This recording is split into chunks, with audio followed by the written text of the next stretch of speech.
Ya, sekarang kita masuk ke nomor terakhir dari modul ini, yaitu nomor 10. Di sini ceritanya ada 4 polarisator di mana masing-masing sudutnya itu sudah ditunjukkan oleh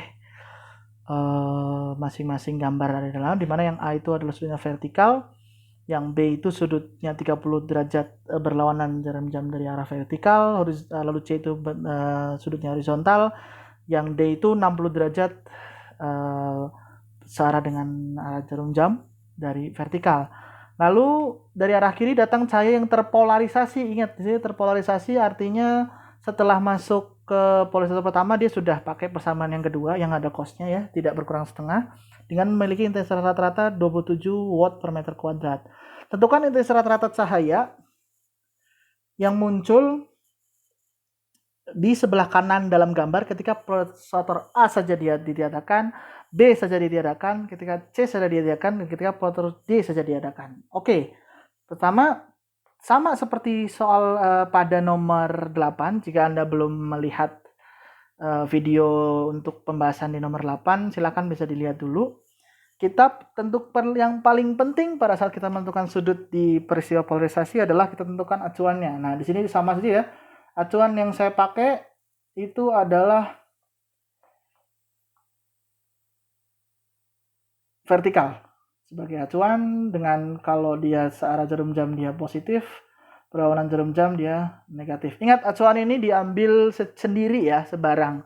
Artinya mau ditinjau dengan kondisi yang berbeda pun itu akan sama hasilnya. Lalu kita pandang, kita tinjau satu-satu soalnya. Saya di sini akan bahas 2 kasus saja, jadi A, B saja. Nanti C dengan D silakan bisa dikerjakan sendiri. Semoga tutorial ini bisa cukup membantu. Jika A saja ditiadakan.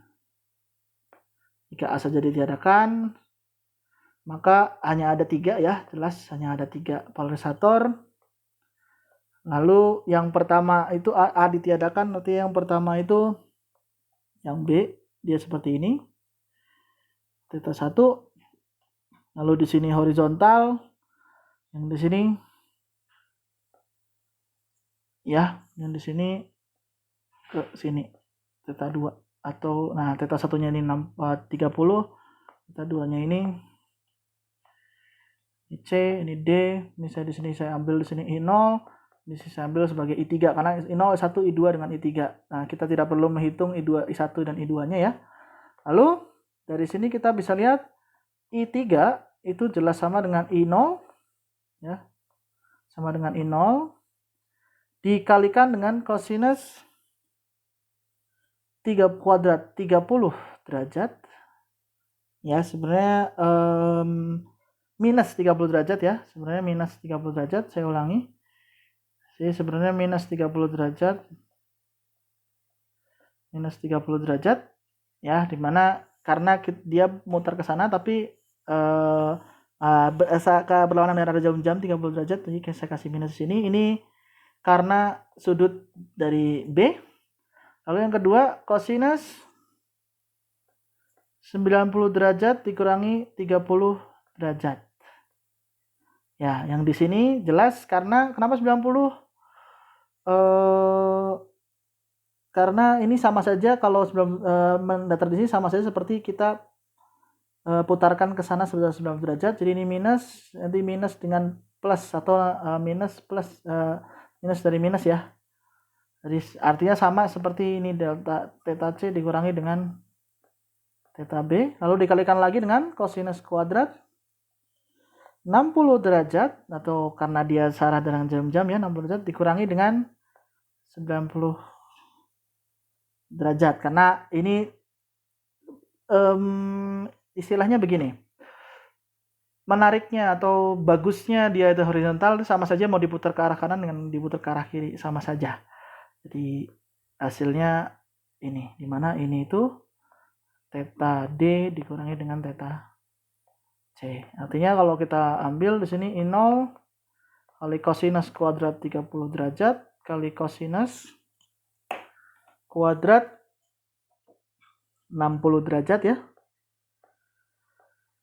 kali kosinus kuadrat 30 derajat.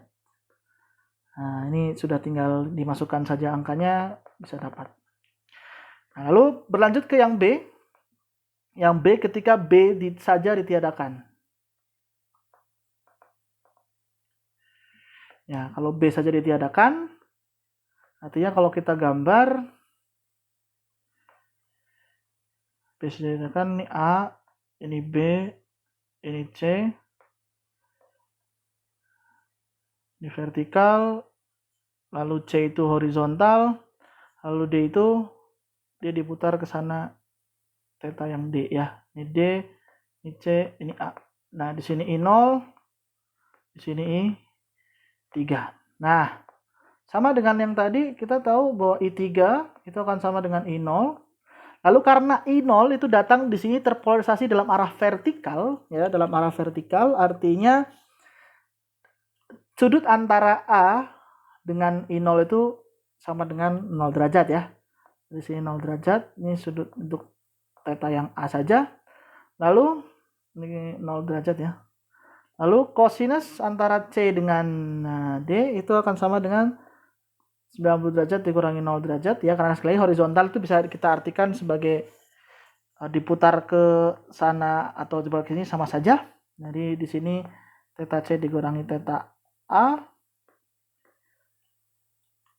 Di sini kosinus kuadrat antara D dengan C itu adalah 60 derajat dikurangi 90 derajat, sama seperti halnya pada ketika A ditiadakan. Jadi di sini theta D dikurangi theta C sama saja.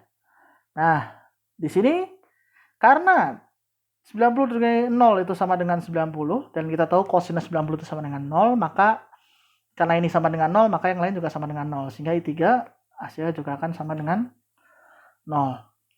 Ya. Nah, untuk jika C ditiadakan, sama analisisnya. Kalau C ditiadakan artinya antara A dengan B perbedaannya ada theta A, lalu ada theta B dikurangi theta A, lalu ada theta D dikurangi theta B dengan acuan yang sudah ditentukan. Begitu pula jika D ditiadakan. Ya. Nanti hitungannya akan ada di solusi yang dibagikan. Semoga video pembahasan ini cukup berguna.